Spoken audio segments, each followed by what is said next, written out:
It is said that in space, no one can hear you scream. Sure, I can buy that. But let me ask you, can they feel you cry?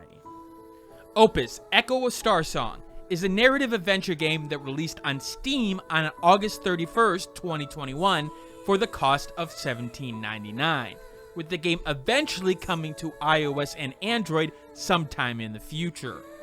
It's part of a series of games, Opus The Day We Found Earth and Opus Rocket of Whispers. While the story of this one is self-contained, there's similar themes to the themes that occurred in the prequels, and they are stories that I'll want to catch up on at some point as I haven't played them. That sort of probably tells you that this game is worth playing even before I start this review, huh? But hey, my job is to tell you if the game's worth your time, so for those who are time sensitive, there you go. But before I begin this review officially, this key was obtained from the developer Sigono Incorporated for the purposes of review. That won't change my opinion of the game in the end, but you should know that because of FTC guidelines, as well as the whole morals thing, you know? Let's start off with the major reason to look at the game, the story. The game makes you follow multiple protagonists, but let's start with the story of Jun and Kay, members of the Lee clan. The clan has fallen on hard times due to an incident of the past, and it's up to Jun to take the reins and try to restore the honor to his specific sect of the clan. The clan structure is equivalent to the line of succession of an English kingdom in the Middle Ages, meaning backstabbing and treachery run around every corner. But Jun and Kay are above that, with Kay serving as a loyal bodyguard to Jun and being his advisor. To restore the clan, Jun and Kay will have to find caves that hold the immensely valuable resource called lumen. Consider lumen an equivalent to the 80s and 90s value of oil. It's basically a resource that could fuel an economy and the strength of a nation. Wars have been fought over it, but there's a little bit of a fantasy twist here. Lumen has a spiritual element to it, even almost being a little bit alive. And while runners, those who explore the caves like Jun, can use devices like song staffs to open up ancient gates that guard the lumen, it's not exactly easy to find an immense vast of solar systems, like a needle in a haystack. That's where witches come in. Witches are those who are tuned to lumen and can hear its presence almost, able to detect it thanks to a combination of their cultivated skill, technology, and something almost supernatural. That's where Ada and Remy come into the story. Ada is a witch that's a little different from her sisters, having a natural drive to be the best witch she can be, despite the fact that her voice isn't the best. In fact, she needs technology to help her sing due to her damaged throat. Those song staffs that I mentioned with Jun and Kay, yeah, they can record songs, but those songs came from witches, and those witches need a voice to sing. That makes Ada's journey a little bit harder than most, but she has the perseverance. And she also does have Remy to help her, a tech and ship guru that can hack into ships and fly with the best of them. Those two come across Kay and Jun while purchasing some leads to Lumen Caves, and that's what starts a series of events that has them come together as they all push towards a brighter future. While there is gameplay, which I will get to, the big reason to play Opus Echo of Starsong lies in the narrative it weaves, as you follow each character throughout their journey and how they adapt and react to the events in the world around them. There's a series of major and minor storylines that weave together throughout the game, with a ton of lore and history that can be overwhelming to think about at first. The developers have built a detailed world here, with a series of factions and religions that all have their own values. You've got bandit crews, you got mega corporations, you got small religious sects. In fact, this is a lot what you would expect from sci-fi and fantasy stories of this nature, and a lot of the core story beats will feel familiar here. The galactic battle of a global resource illumin, religion versus business needs, the exploitation of a small group of individuals. You've probably seen this a good amount before. But what I'll give Opus is that despite that, it's able to construct its own identity and world that feels familiar enough, but distinct enough that you won't mind it. That's because the writing is well constructed and interweaves a lot of the stories present here, showing careful crafting of even the smallest of lore pieces, without causing the reader to sit there and think that something's contradicting or that a piece of lore doesn't make sense. Thanks to the game's good setup, it gives you enough to help fuel a mystery of wondering more about this universe, without forcing you down too many paths of predetermined findings. It lets you experiment in your imagination with the world building here, and letting each individual building block add just a small amount to refine your perception of them without it breaking. Not gonna lie here, with the amount of detail that I see here, I sorta want to see the developers handle a murder mystery in the future, as this careful restraint and touch on their writing is exactly the type of top-tier writing that it takes to make that subgenre work. Even with the world building, however, it wouldn't have worked without a combination of interesting characters and emotional story weaving that is burned into Opus's DNA. Opus understands that you have to work hard to build up to emotional climaxes, crafting a character and their traits, and reinforcing them in order to make the payoffs of key set events have an impact. Yes, that will mean at times you will get repetition of certain key plot points related to a character that at first glance may seem like beating a dead horse, but that would be only at a 10,000 foot view. A good in-game example of this is Ada looking for her master, and the buildup of Ada attempting to find what she truly wants, and how she is looking for purpose while seemingly following in her master's footsteps. Sure, you could say her story is the theme of finding one's own independence and purpose, but the story doesn't just approach it from one angle, and reinforces Ada's convictions in many different ways. It shows her struggling to fit in with her fellow witches at the Witch's Tower, and how they treat her. How she's so desperate to be part of a group and something bigger than her, but how that affects how those within the group look at her.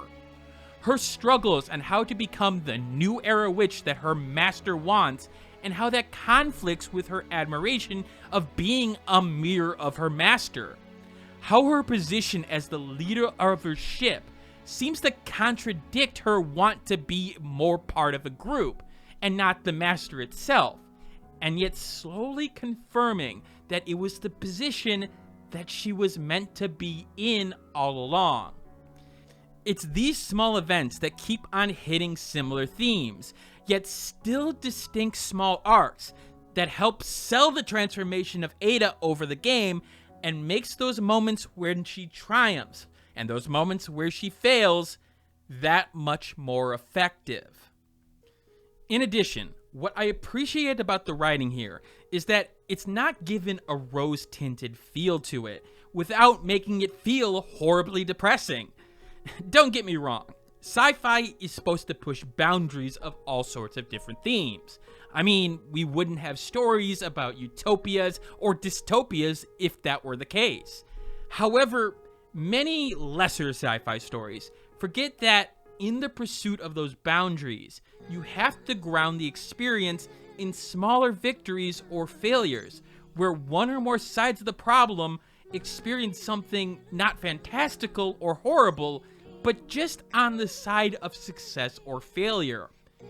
That allows the even more dramatic swings that can occur feel reasonable, as a series of small events that led to some small successes and failures cause those bigger events to seem much more reasonable in comparison. It earns those emotional moments that the game is seemingly designed for, and earns them in spades thanks to this construction. Now, emotion is the heart of the story here. Did I cry at any point in the game? No, but I also came very, very close on a couple of occasions, and the game did truly tug on my heartstrings, making me relate with my own personal journey along the way, which is saying something considering I've never went to space or piloted a rocket ship. It is reasonable to relate yourself to these characters because they're so well grounded in, well, reality. The key highlight of the story is the relationship that is constructed between Ada and Jun, and how natural it feels in its progression without pushing aside the fact that they have very different goals in their life. I'm gonna say this right now, many relationships in video games are oversimplified for the sake of storytelling, or overlooks way too many little details in order for them to work. Here, it doesn't come out right and say that Ada and Jun fall in love with each other, but that's the thing, it doesn't have to. It proves it in the small actions of the game and ends up making you fall in love with this relationship that starts to form. That's the great thing about this writing.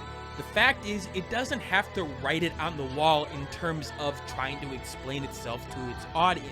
It lets the small details and the small emotional moments speak for themselves. It doesn't come out right and say X, Y, and Z. You figure out X, Y, and Z. And those are the best kinds of stories because they immerse you in the content. It makes you wonder, makes you think, and makes you imagine this world. And frankly, not a lot of stories of this level can do that. Well done, Opus. Well done.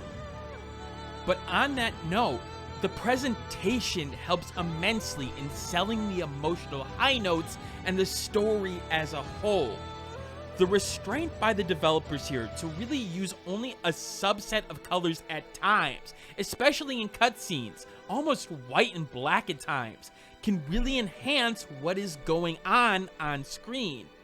There's an elegance to it like a storybook almost, but you start to notice the real purposeful and detailed line work and the small yet striking details of things like a character's hair or how the lumen flows in the world.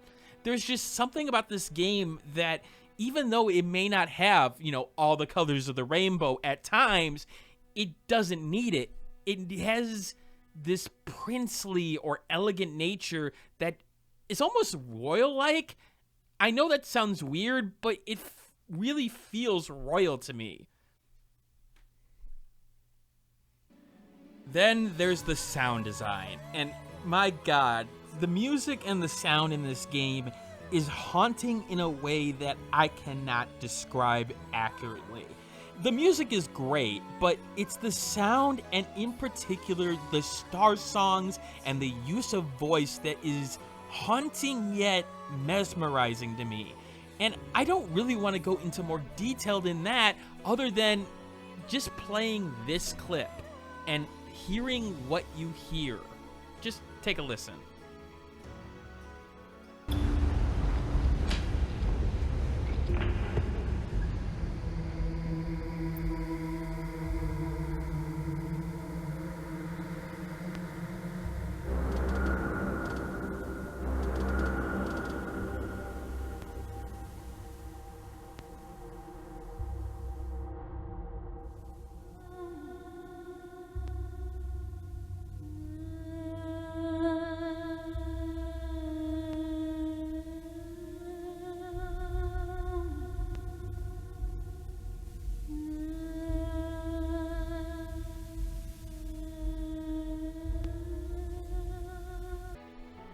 Those Starsongs, those witches' songs, still resonate with me every time I hear them, and yes, they're haunting, but they're also calming. It is one of those things that is able to incorporate everything about the witch character, these, powerful creatures that end up being mislabeled, misunderstood, used in ways that they shouldn't have been, that all came through in a simple sound design. That's impressive. That is something that even the biggest AAA games have trouble doing, and a small indie title being able to get that much emotion out of sound design, Jesus Christ, well done. So okay, I've got into everything else, so you're probably wondering, what exactly is the gameplay of this story-based experience? Well, it's divided into two parts. When on certain space stations, planets, galaxies, you'll have to explore the area and do small puzzles and tasks in order to make progress. Sometimes it's tuning a Starsong in order to open a door, or it's activating a series of switches in order to move some lumen to the right place. In later levels, you do have a time limit that can be associated with these levels, but quite honestly, you've got enough time to do what you need to do in any situation. Really, these gameplay segments are enhancing the tension of the story and not a whole lot more, moving the game along without really doing anything that special. There's a reason why I held to the end of this review in order to mention them. It's not the focus here. It's a tool to help the player move things along while still feeling in control of the game. You'll get a minor puzzle here and there, like trying to figure out what combinations of valves will put out a fire here. But in the end, it's the simplest of puzzles that won't keep anything's attention by itself. The other gameplay mechanic, however, is a little bit more involved. Navigation on your ship. This is more of a pseudo-management game, managing your money and your resources in order to explore the galaxy. In your spaceship, you'll explore planets, spaceships, whatever, and various ruined space stations in order to gather resources. A good chunk of these resources will turn into money in order to buy more supplies, but along the way, you'll find necessary items, upgrade items, and of course, more story and lore along the way. To travel, you'll first need to scan a galaxy in order to be able to travel to it. And that has to be within a specific range with a specific scanner strength in order to do that. Once scanned, you'll use fuel based on distance in order to progress. Fuel is the biggest resource you'll need to manage, as if you run out of fuel or don't have enough, you'll be up a creek without a paddle as you won't be able to move.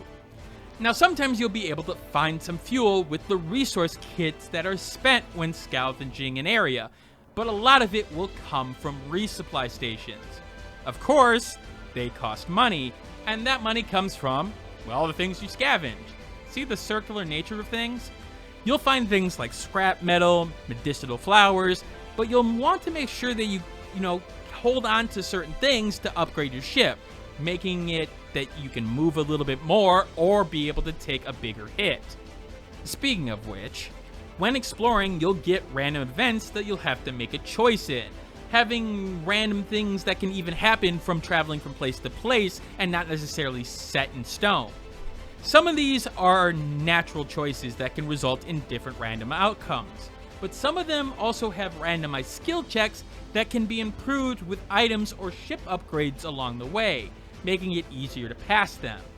In some cases with the space challenges, you may take damage from failures resulting in losing armor plates, and having no more armor plates means that your ship go boom. Boom boom.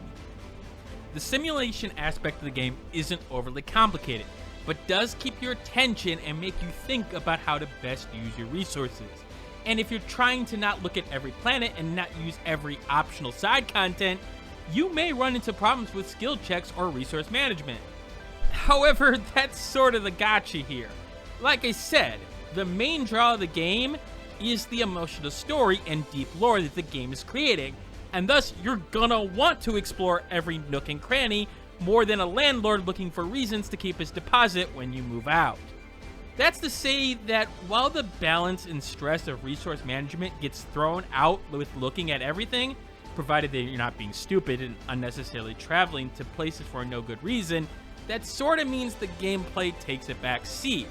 This could have been really interesting, and it's something that I would see a roguelike really take to the next level in terms of the exploration. I think other games like Out of Space or Out of Time or something like that have done it. I don't remember exactly what the game's name was, but here it's just, again, a tool in order to really enhance the story. In the end, Opus Echo of Starsong is an emotionally satisfying experience that uses its presentation wisely to emphasize highs and lows. without compromising the game's grounded writing that explores themes of fantasy and the supernatural without making it the focal point. You'll find a story with flawed yet focused characters that have reasons for every move, but in the same breath makes you work just enough to understand some of the complex emotions at play. Haunting yet soothing sound design emphasizes the game's mystery elements while enhancing the passionate dialogue and backstory that oozes from every pore. The visuals help sell those emotions with the use of space and specific focus on key events. Sure, the gameplay could be more complicated and only serves as a tool to move you within the story, but frankly, it was designed to be secondary, and I think that was the right call, to put the focus on the game's biggest strength, its writing. To be fully transparent, I came into this review with smaller expectations of this game, and that was by design. I mean, how could I not? The last two games I reviewed on this channel were Virgo vs. the Zodiac and Chicory, both games in the high 90s and top Game of the Year contenders for their release years. Any game that I would choose to review after that may get a bad rub in comparison because of the lofty heights that both those games reached. I chose this game because I thought it'd be more in the mid-tier, good for what it was trying to do, but having a fatal flaw or two. Little did I realize that Opus would blow those expectations away. And even after sitting back and looking to see if I maybe overrated it, thinking that I had underrated it due to those expectations, I still found a game that used every resource it could to pull on my heartstrings, and did so effectively. That's why the game gets a 91 out of 100, making it a must-buy unless you're hurting for cash. Yes, I know that's 3 games in a row with a 90 plus, but when games are fantastic, and Opus is one of them. But that doesn't take into account my enhancer system, which takes the more subjective tastes in the gaming world and matches games to you. If you strongly fall into any of the following categories, add or subtract that score to the main score. If the first digit of your score changes, refer to this chart to see where the game lies on the buyability rating for you. While the game's writing is fantastic, there is a subset of players out there, especially those who are more gameplay focused, that won't necessarily enjoy what this game has to offer. That's okay. The game is going towards a particular audience, and that's good. With the vast amount of games out there, we need more of that. Now, I made a promise to myself with this game and the review in trying to get it out, and I failed to meet my expectations for the review copy that I received. I don't like taking too long with review copies, and unfortunately a series of events, like a tooth extraction, which really hurt by the way, didn't exactly make me live up to those expectations. So, in good faith, I want to give away 2 copies of the game from my own pocket. Basically to show that I love the game and to thank the developers for the opportunity to review the game. Now, how do you get a chance to get a copy? Well, you need to join my Discord, as it's a lot easier to coordinate giving a game away there. The link is in the description below. In addition, leave a comment in this review on a sci-fi or fantasy story-based indie game that you'd recommend. No, I don't want to hear about Mass Effect. I really don't. I want to hear something that I may not have actually heard of, so that other people may experience it. I'll choose winners in about a week from when this review goes live. And lucky for you, I'm not done this week. You will have a first impression / review / a different type of video tomorrow. Yes, tomorrow. The game comes out, aka Amazing American Circus, on the 16th, and I do have a story to tell with that game, but I'll let the video speak for itself. Anyway, this is Dragnix signing out, and remember, I do indie streams 4 times a week over on Twitch, so if you want more content, go over there. But for now, keep on gaming.